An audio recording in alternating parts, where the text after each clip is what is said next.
Traffic ব্যবস্থাপনা এবং অন্যান্য কাজে স্বচ্ছতা বাড়াতে বডি অন ক্যামেরার ব্যবহার আমরা বাড়াতে চাচ্ছি।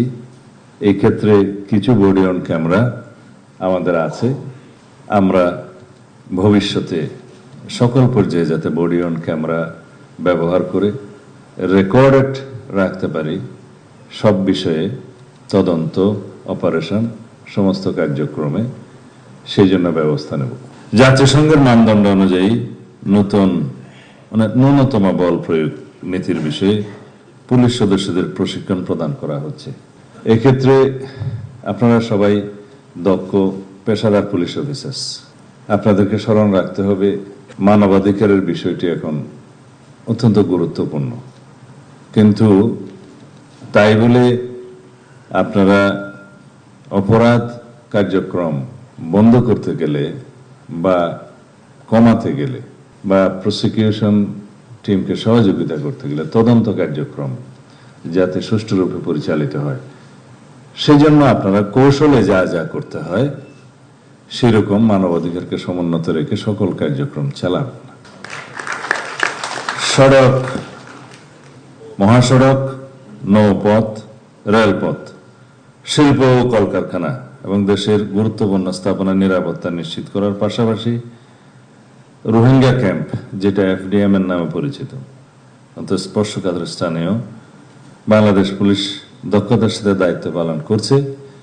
এখানে 4টা লেয়ারের নিরাপত্তা ব্যবস্থা আছে। প্রথম APBN, তারপরে পুলিশ, এরপরে সম্ভবত কোস্টগার্ড, BGB, তারপরে বাংলাদেশ সেনাবাহিনী।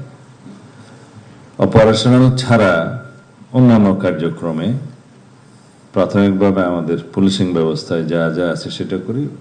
অপারেশনের ক্ষেত্রে আমাদের যৌথ অপারেশনের ব্যবস্থার সিদ্ধান্ত গৃহীত হয়েছে, আপনারা সিনিয়র অফিসাররা সবাই জানেন। বর্ডার এরিয়ায় BGB তার ভূমিকা পালন করবে সেই জায়গায়। নৌ পুলিশ এবং কোস্টগার্ড সীমান্ত, যেহেতু নাফ নদী এবং আদার্স এরিয়া আছে, সেখানে পালন করবে। নেভি সমুদ্রের দায়িত্ব পালন করবে। ইন ডিটেইল আপনারা জানেন, আপনারা এই কমিউনিকেশনটা ডিসেমিনেট করবেন টু দি লোয়েস্ট লেভেল। পর্যটন শিল্পের উন্নয়নে পর্যটকদের নিরাপত্তা নিশ্চিত করতে টুরিস্ট পুলিশের সক্ষমতা বাড়ানো হচ্ছে। এখানে আমরা এখনো সুনাম অর্জন করতে পারিনি। ইন ডিটেইল আমি আপনাদেরকে বলবো না, সেটা আপনারা জানেন। এখানে আমাদের দেশের ভাবমূর্তির বিষয়টি জড়িত। টুরিস্ট পুলিশের যিনি সিনিয়র অফিসার রেসপন্সিবল, উপরে তো IGP আছে, আপনারা আবার একটা সমন্বিতভাবে উদ্যোগ গ্রহণ করবেন যাতে আমাদের দেশের ভাবমূর্তি বৃদ্ধি পায় এবং পর্যটকের সংখ্যা বৃদ্ধি পায়।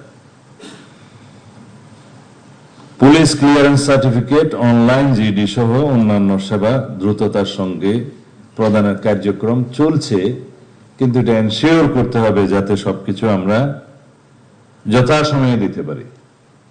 পুলিশ ক্লিয়ারেন্সের নামে অতীতে যে সমস্ত ভোগান্তি হতো, আমরা নিজেরা ভুক্তভোগী জানি, সেই রকম কোনো রিপোর্ট যেন না আসে।